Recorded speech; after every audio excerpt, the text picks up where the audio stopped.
की जय। आचे श्री विमल सागर महाराज की जय। आचे श्री तपस्वी सम्राट सन्नति सागर महाराज की जय। आचे सुंदर सागर महाराज की जय। अहिंसा में विश्व धर्म की जय। जिनवाणी माता की जय। की माता जी की जय। हरिका संघ की जय। हम सब यहाँ इष्टोपदेश ग्रंथ का स्वाध्याय कर रहे हैं। वह ग्रंथ आचार्य पूज्यपाद स्वामी के द्वारा लिखा गया। उस ग्रंथ में 12 नंबर का जो श्लोक है उसको अपन को पढ़ना। तो वह शिष्य गुरु के पास आया था और गुरु के पास आकर के उसने निवेदन किया था।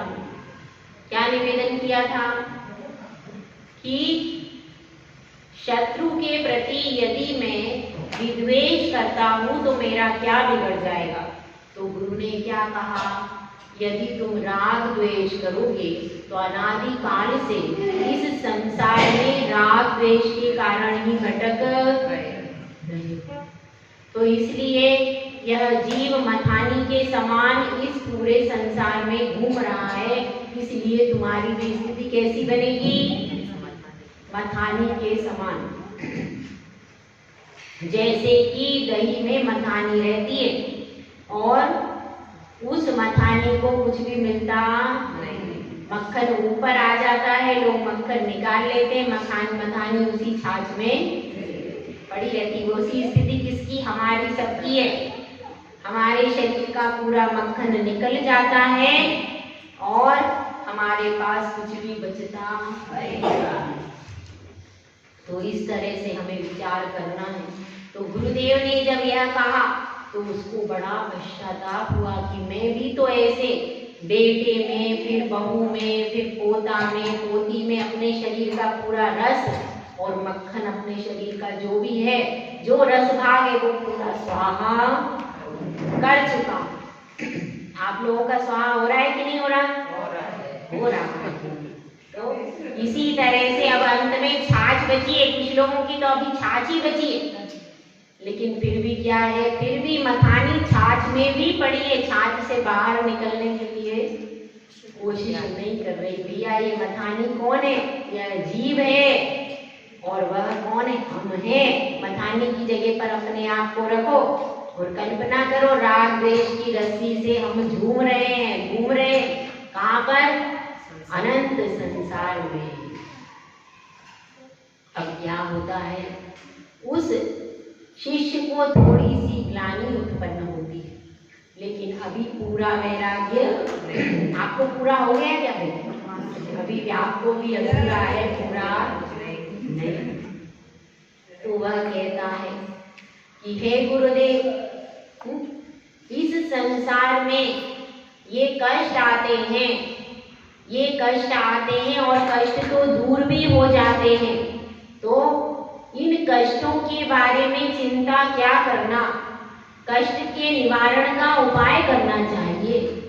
एक कष्ट आता है, एक विपत्ति आती है तो वह दूर भी हो जाती है। कहते हैं ना, क्या कहते हैं कि एक विपत्ति आती है वो दूर हो जाती है। अब अपन क्या बताते, ढाढ़स बताते जाकर के दूसरे के घर में। कब कब? जब किसी दूसरे पर विपत्ति आती है। कैसी विपत्ति आती है? मान लो किसी को एकदम व्यापार में घाटा हो गया, तो हम कहते कोई बात नहीं, ठीक हो जाएगा, सब कुछ ठीक हो जाएगा, कोई बात नहीं, धीरे धीरे सब ठीक हो जाएगा। ऐसे समझाते कि नहीं? समझाते। किसी का पुत्र मर जाए, कोई बात नहीं, धीरे धीरे ठीक हो जाएगा, ऐसा कहते कि नहीं? कोई का पुत्र बीमार पड़ जाए, ना अचानक कैंसर हो जाए, कोई बीमारी हो जाए, क्या कहते हैं? नहीं कुछ नहीं, इलाज करवाओ। सब जगह दिखाया क्या तुमने? वहाँ दिखाया क्या? अहमदाबाद ले जाओ, विदेश से डॉक्टर आया है, वहाँ ले जाओ। क्या कहते हैं? सबको ढाढ़स बनाने हम जाते कि नहीं? जाते। किसी की विपत्ति आती है, किसी की बीमारी आती है, हर प्रकार के जीवन में विपत्ति आती है कि नहीं? आती है। तो हम अपने पड़ोसी को, अपने घर के व्यक्ति को, पत्नियां भी ढाढ़स बनाती है कि नहीं? पता नहीं यहाँ की बनाती है। तो पत्नियां भी ढाढ़स बनाती है कि भाई धैर्य रखो, सब कुछ ठीक हो जाएगा। अपन मेहनत कर लेंगे और मेहनत करके धीरे धीरे अपने जो घाटा हुआ है वो भी कवर हो जाएगा। ऐसी भी कुछ होती है कि घाटा हो गया है और वो लूट कर बैठ गई, ऐसी भी होती है।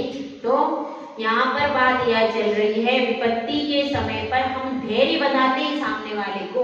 तो यह शिष्य यही कह रहा है कि विपत्ति आती है, संकट आता है, तो हमको क्या उपदेश दिया जाता है, विपत्ति में धैर्य रखो और फिर विपत्ति में धैर्य रखने से धीरे धीरे सब कुछ अच्छा हो जाता है। तो इसीलिए उस विपत्ति की चिंता क्यों करना। तो इसका उत्तर आचार्य परमेष्ठी यहाँ पर इस श्लोक में दे रहे। देखो अपन सब पढ़ेंगे, किसी के पास इष्टोपदेश नहीं है तो पढ़ लेना। विपद भव परावर्ते, पदावर्ते पदिके वाति वायते, यावत् तावत् विपत्यन्ना, प्रचुरा विपदा पुरा। क्या कहना चाह रहे हैं इसमें, विपद भव पदावर्ते, विपत्तियां जो आती हैं, एक वो होती है पैर से चलने वाला कोई यंत्र है जो घटी यंत्र के समान होता है, जिसमें बहुत सारा, जैसे आपने झूला देखा है, पहले वाला झूला देखा, पहले वाला वो ऐसा ऊपर को जाता था, ऐसे गोल गोल झूला घूमता था, ऊपर वाला नीचे आ जाता था और नीचे वाला फिर ऐसा देखा है गोला गोल झूला, मिला भी होगा,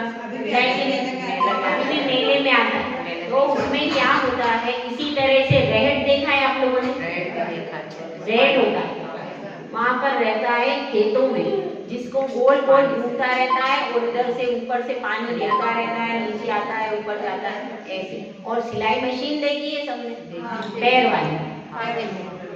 वाली सिलाई मशीन भी ऊपर आती है पटली, फिर नीचे जाती है, तो ऐसा चलता रहता है। और चक्र भी होता है, जो चक्का भी घूमता है, पहिया भी कैसे घूमता है, ऐसे ही चक्र की तरह कभी इधर कभी उधर, ऊपर वाला नीचे आ जाता है, नीचे वाला ऊपर चला जाता है, ऐसा देखा है कि नहीं। तो यहाँ पर आचार्य परमेष्ठी कह रहे हैं कि एक कोई यंत्र है, कैसा, पैरों से चलाने वाला, और वह कैसा है, ऊपर नीचे होता रहता है। ऊपर की पटरी आती है, फिर वह नीचे की पटरी आती, उसमें कई प्रकार की पटरियां आती जाती रहती। तो इसी प्रकार से ये नहीं समझना क्या कि एक बार विपत्ति आई तो अब बस विपत्ति गई। एक विपत्ति आती है तो उसके बाद दूसरी विपत्ति तुरंत आने को तैयार खड़ी रहती। हम सोचते चलो अब सब कुछ अच्छा हो गया, अब हमारे घाटा भी पूरा हो गया, सब कुछ अच्छा हो गया। अचानक अपन सोच ही रहे थे, इतने में बच्चा बीमार हो गया, अब उसको लेकर के जाओ। एक विपत्ति आती है, दूसरी पीछे पीछे चली आती। एक विपत्ति जाती है और दूसरी पीछे पीछे चली आती। जब बुरा वक्त आता है तो एक साथ सारी विपत्ति, जब पुण्य बरसता है तो वो भी छप्पड़ फाड़ के बरसता है, और जब विपत्तियां आती है तो वो भी सब एक साथ आ जाती है। तो इसलिए एक जाती है विपत्ति, एक आती, एक जाती है और उसके पीछे एक और आ जाती। हमें समझ में नहीं आता, हम सोचते चलो अब इस काम से निपटे, अब अपना थोड़ा सा पैसा अब अच्छा हो गया, पहले तो बहुत गरीब थे, खाने को भी नहीं था, अब जाकर के कम से कम इतनी अच्छी स्थिति में अपन पहुंचे। लेकिन क्या हुआ, फिर बच्चा बीमार हो गया। फिर थोड़ा बहुत करके बच्चा जैसे तैसे सही हुआ तो पता चला अपने कोई बीमारी हो गई। फिर थोड़ा बहुत सही हुआ, फिर पता चला कि नौकरी छूट गई। एक न एक समस्याएं आती रहती। अब बच्चे का अच्छे से एडमिशन करा दिया तो पता क्या चला, बच्चा पढ़ ही नहीं रहा। कोई ना कोई ऐसी परेशानी रही कि आपकी टेंशन बराबर बनी रही, टेंशन खत्म नहीं होगी। देखो, अब एक उदाहरण, एक अपन घटना सुनते। एक पत्नी अपने पति से कह रही कि तुम तो दिन भर दुकान पे बैठे रहते, तुमको क्या पता है घर कैसे चलाना पड़ता है। सुबह से शाम तक मैं कटती हूँ, आज देखो क्या क्या हुआ। देखो सुबह में जैसे ही मैं सुबह स्कूल जाने के लिए तैयार हुई, स्कूल में सर्विस करती थी, स्कूल जाने के लिए जैसे ही तैयार हुई वैसे क्या हुआ, तुरंत डोरबेल बजी और कौन आ गया, गैस की टंकी के लिए आ गई। तो गैस की टंकी आ गई। अब मेरे पास पैसे थे ही नहीं, मेरे पास पैसे नहीं थे तो मुझको वापस करनी पड़ी, वापस चली गई। अब वापस गई तो कब आएगा नंबर, फिर बाद में दिक्कत होगी। अब देखो अब मैं क्या करती, इधर गैस खत्म हो गई तो बच्चे का टिफिन बना ही नहीं बना, और मैंने सोचा कि अब स्कूल में जाऊं तो देर हो गई इस चक्कर में, और स्कूल में पहुंची तो प्रिंसिपल सामने खड़ी हुई आंख लाल लिए, इतनी देर हो गई, वो सामने खड़ी। उन्होंने कहा अगर ऐसा हुआ तो तुम्हें अभी स्कूल से निकाल देंगे। दूसरी परेशानी, फिर जैसे तैसे करके उनको अनुनय विनय करके बात जमाई। अब स्कूल में गई तो क्या हुआ, मेरा रिजल्ट पता चला, मेरे सब बच्चे फेल हो गए।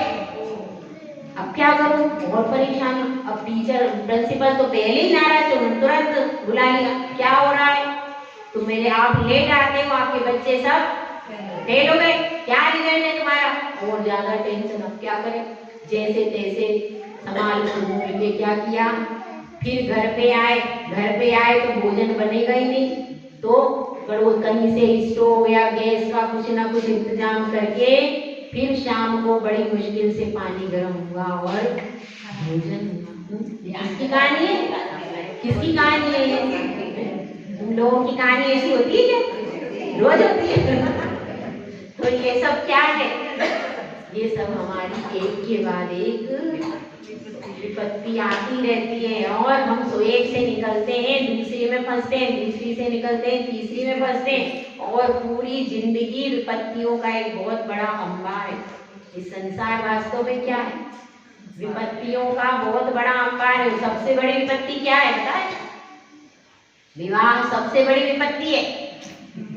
आप तो आ बैल मुझे मार कर लिया, आप वहां पर भावरे नहीं लगाते वो अग्नि की, वो आप आ बैल मुझे मार के लगाते, वो आके आप विवाह को स्वीकार कर लेते हो। अब वो क्या हुआ, अब हो गए बंधन में। बताओ दुनिया के सारे जीव जंतु जो होते हैं बंधन में बंधना कोई पसंद नहीं करते। अगर आप तोते का भी पिंजरा खोल दोगे ना उड़ जाएगा, कुत्ते के भी गले में पट्टा बंधा हो, अगर थोड़ा सा भी पट्टा खुल जाएगा कुत्ता भूल जाएगा। गाय को भी गले में रस्सी बांध देते तो क्या करती है, छुड़ा लेती है। लेकिन देखो मनुष्य कितना अच्छा है,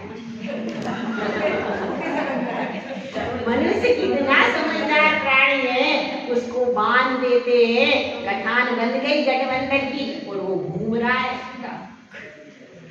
अरे वो कोलू के बेल की भी आप रस्सी खोल दोगे तो कोलू का बेल घूमना बंद कर देगा, लेकिन मनुष्य को घूमने मेरे को जीवन संगिनी, अरे काय की जीवन संगिनी, समझ में नहीं आता मुझे तो। कैसा आप लोगों का गणित है, कैसा आप लोगों का गणित है कि बंधन में बंधकर हम खुश होते हैं कि हमें कुछ मिल रहा है, वास्तव में कुछ मिलता नहीं। इसलिए कहते हैं हस्बैंड मतलब क्या होता है पता है आप लोगों को, जो हंस हंस करके बैंड जिसका बज जाता है, जिसका बैंड हंस हंस करके बज जाता है वो क्यों हो जाता है, हस्बैंड। उसका बैंड पहले बज गया लेकिन बैंड बजने के बाद भी वो हंस रहा, वो कौन हो गया, ऐसी स्थिति आप लोगों की।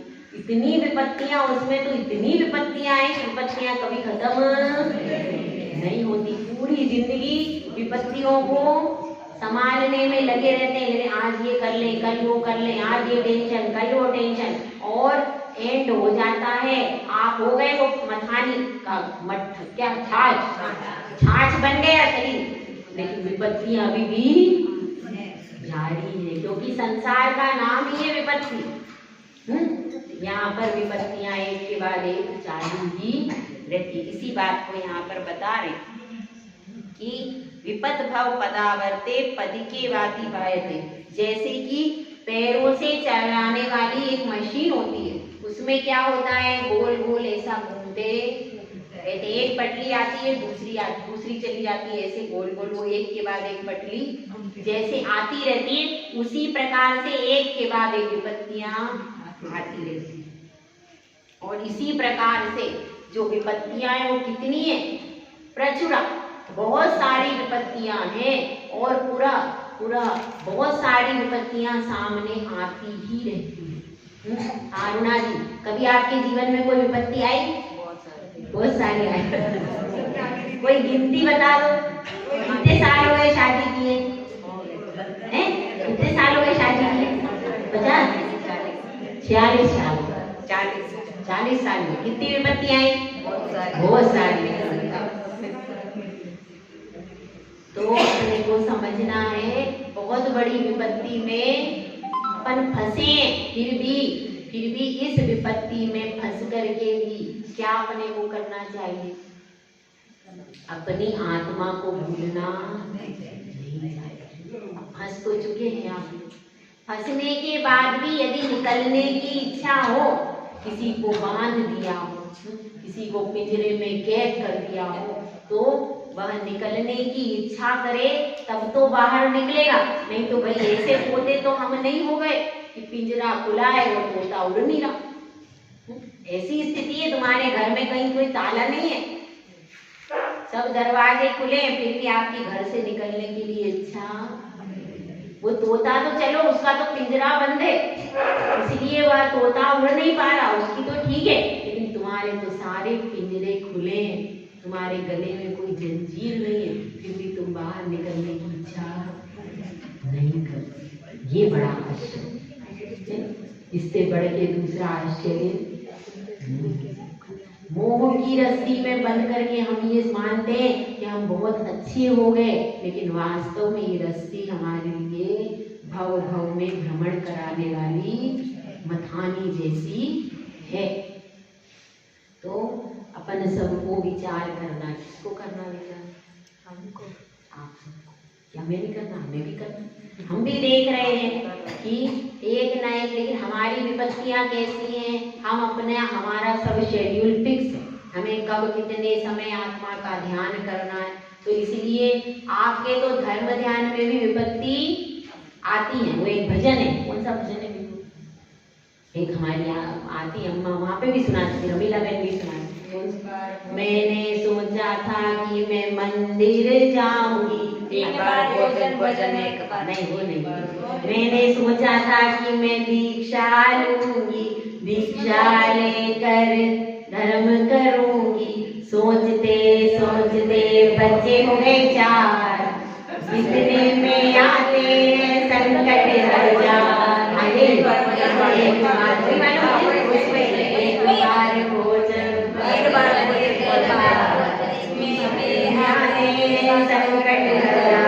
जब आप धर्म ध्यान के लिए जाते हैं तो क्या हो जाता है? संकट आते। क्या है वो? 3 बार भोजन भजन एक बार, उसमें भी आते हैं संकट हजार। मन मेरा सोचे मंदिर जाऊं, मन मेरा कहता मंदिर को जाऊं, मंदिर को जाऊं और पूजा लगाऊं, उसमें भी आ गए मेहमान। ऐसा होता है कि अपन सोच, जब अपन सोचे मैंने सोचा था चौका लगाऊं, चौका लगा कर आहार कराऊं, सोचते सोचते हो गया विहार, उसमें भी आते हैं संकट हजार। तो ये अपनी किसकी दशा है भाई? अपन सबकी यही दशा है। एक काम लेके आगे बढ़ते हैं, 1000 संकट आ जाते हैं और धर्म का काम हो नहीं पाता। तो इसलिए धर्म के काम को आदि करते रहेंगे तो हमारे सारे संकट विरोहित हो मुक्ति जाएंगे। जय बोराज सुंदर सागर महाराज की। सुबह भी भैया किताब लेकर के आइए।